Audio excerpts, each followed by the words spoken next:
Ej! I dette fysikprojekt har vi haft om regnbuer. En regnbue er et lysfænomen, der opstår, når lys reflekteres af vanddråber i jordens atmosfære, og dette kommer frem, når lyset brydes i regndråberne. Selvom det synlige lys, der udsendes fra solen ved brydningen, ser hvidt ud, er det faktisk en blanding af alle farver. Lyset beskrives som bølger, og hvilken farve lyset har bestemmes ud fra, hvor stor en bølge den har, altså hvilken bølgelængde de har. Hvidt lys fra solen er derfor en masse forskellige bølger med forskellige bølgelængder, og derfor også i forskellige farver. Når lyset rejser gennem atmosfæren, støder det ind i vanddråberne, der ligger i atmosfæren, og disse vanddråber spreder lyset i et spektrum, og alle lysets farver ses som en bue på himlen. Det er det samme, der sker i en optisk prisme. Regnbuen opstår ved en vinkel på 40 til 42 grader mellem solens lys og beskuerens synsretning. Lyset brydes 2 gange og reflekteres en enkelt gang ind i dråben. Det hvide lys trænger ind i dråben og bliver afbøjet. Det violette lys afbøjes mere end det røde lys, hvilket betyder, at det violette lys rammer længere nede på bagsiden af dråben end det røde. Lyset reflekteres på bagsiden af dråben, der virker som et spejl. Det reflekterende lys bliver vendt om, sådan at det røde lys kommer ud bagerst og det violette øverst, når lyset brydes igen på vej ud af dråben. Beskueren ser kun det lys, der kastes tilbage i en helt bestemt vinkel fra regndråberne. Regnbue ses, hvis man står med solen i ryggen og kigger på tæt mængde dråber, typisk en regnbyge. Da farverne afbøjes forskelligt, giver dråberne i en højde et rødt lys, i en anden højde et grønt lys, osv. Afbøjningen sker inde i regndråben, lyset brydes i en vinkel på 42 grader. Samme vinkel som buen danner.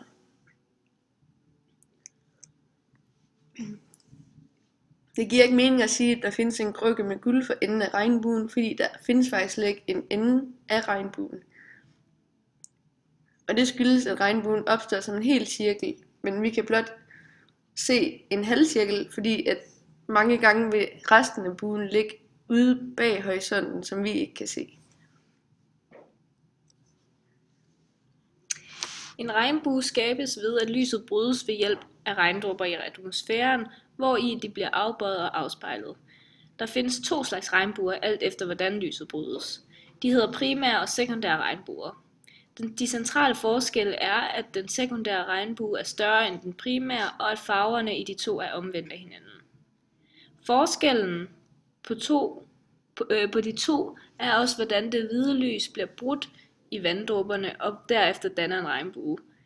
I den primære regnbue vil det hvide lys brydes, når det rammer dråbekanten, og farver vil skille sig ad.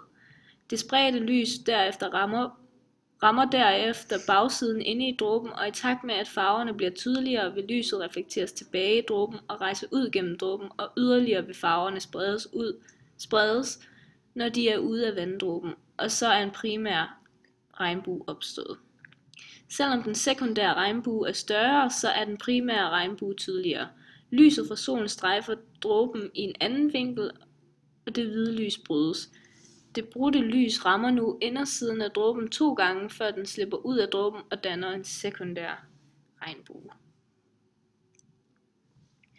Regnbuens farver er altid i rækkefølgen: rød yderst, dernæst orange, så gul, så grøn, så blå, så indigoblå og violet inderst.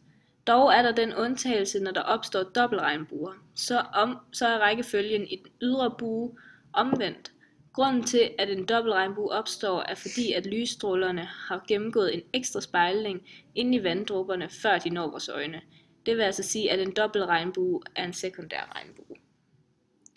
Vi har forladt et forsøg med brydningsindeks, som er fra luft til et materiale, hvor vi har lavet med fra luft til glas, hvor vores resultater blev med en indfaldsvinkel på 10 grader, blev vores brydningsvinkel 6 grader, og vi har udregnet brydningsvinklen ved at tage 0,67 og divideret med 1.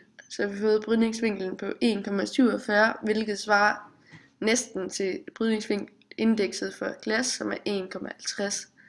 Så det passer meget godt.